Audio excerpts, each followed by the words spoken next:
You have no idea what I am going through. I feel dreamish like an oil paint. No drug would ever heal my soul that is bleeding like a saint, who is kissed French by the most gorgeous girl in the cosmos, till his kidneys and liver faint.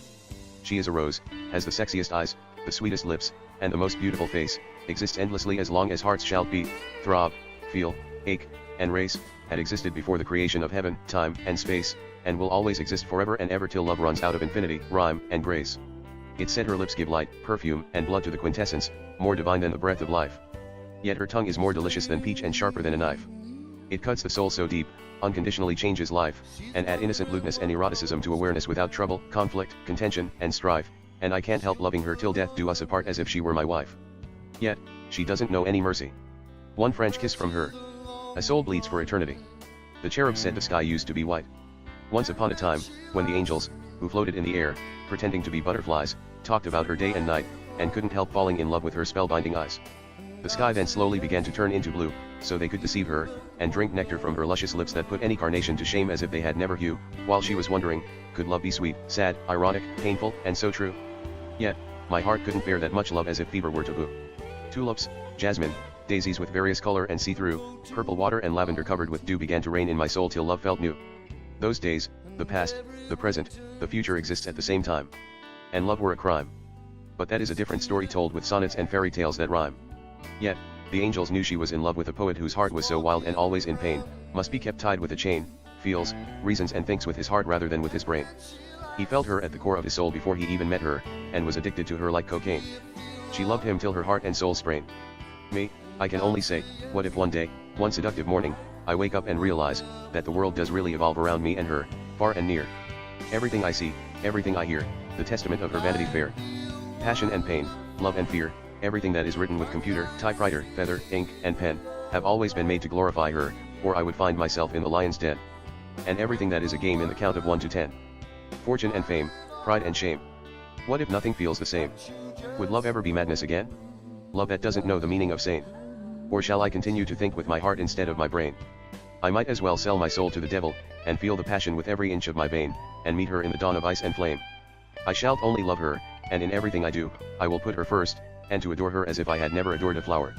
She comes second to no dame, live and die in her beautiful heart, screaming her name. So, the angels tricked her again, they told her the poet was insane, turned the water into wine in vain, and died in Spain. They buried his heart in Paris, Maine, and his lungs in Ukraine, covered with snow, till his breaths and heartbeats frozen without a stain, and were later discovered by wolves. The beasts chewed his organs like sugar cane. They told her a fable, so the angels thought when she was sad, the heavens would end in destruction. They would finally be free and give into spell, temptation, and seduction, lose their wings, come the closest to her lips, and figure out the true meaning of love, passion, fever, lust, ecstasy, even pain, sweet blasphemy, and envy without resentment, and disdain, but enthrallment, felicity, excitement, and gratification. And then would inherit the kingdom of euphoria, rhapsody, and enchantment, attain nirvana, and achieve utmost elation, for she is the most arresting girl that no heaven, phenomenon, life, and heart can fathom and explain. Yet, she cried day and night, tear that would eventually replace the rain. However, the angels didn't know either her tears were diamonds, gold, red, blue, and even orange that are warm, burn my bones the deepest above norm, and it was so easy to conform. Did she tell them anything that might lessen this excruciating pleasure, sweet emotions, and intoxicating thrills, or misinform? Every college student had dreamed about her, holding a rose next to their heart, waked up in the middle of the night, and wrote romantic poems in their dorm. Or maybe, the angels didn't expect to rain passion, pink, crimson, violet, and blood, depend on her mood, which has no trouble to transform into flowers and snowstorm, carmine rose petals, dahlia, sacred lotus, water lilies, gladiolus, hibiscus, magnolia, cherry blossom, and gazania falling from the sky, and like snowflake, each had different shape, design, scent, and form, which they were remarkably accompanied with aurora polaris and lightning and thunderstorm. The angels were propelled to paint her tears with holy water from the highest order of heavens prior to insistence, and made sure there were no red, purple, hazel, and blue on them in vain without thinking about resistance, before the tears would mix with the clouds, enter the earth atmosphere, and fall from the sky in consistence, to make peace with the gods and goddesses of the cosmos and natural order of existence. However, the goddesses knew she has always been supernatural, kept things close to her breasts, rather than at a distance. She doesn't like to separate style over substance, and believes love is a dagger thread deep in the heart, which fountain of passion spurt out like volcano rapture, and quench the soul sweeter than honey, and more rewarding than revenge and justice. And when it comes to true love, she is always in my heart as if fever were never absence. On the top of everything else, she owned allurement and seduction outright, and lived for romance in candlelight.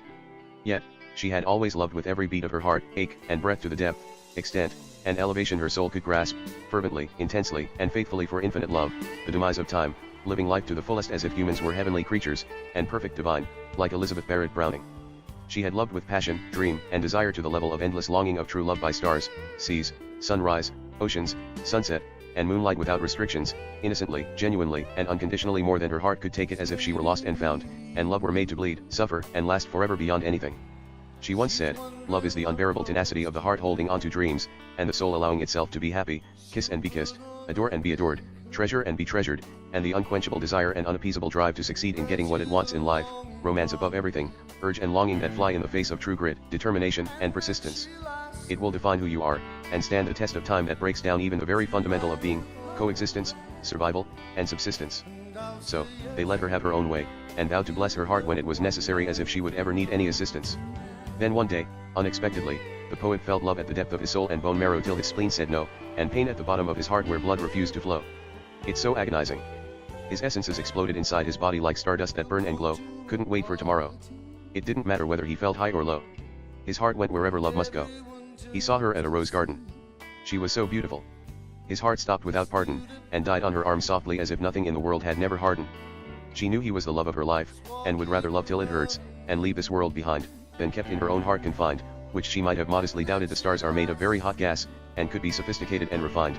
The sun burnt hydrogen, and turned it into helium in nuclear fusion, so it shined the brightest, till flowers turned into womankind. Roses were white, pink, red, coral, and apricot, and their petals in the passage of time might have faithfully inclined, and if two strands of DNA had ever been intertwined, but her love was authentic and one of its kind, kissed him on the lips tenderly, and restored life into his heart, soul, and mind. They made love, shared kisses, hugs, and laughter, and made more love and lived happily ever after. Cupid told me she looks exactly like you.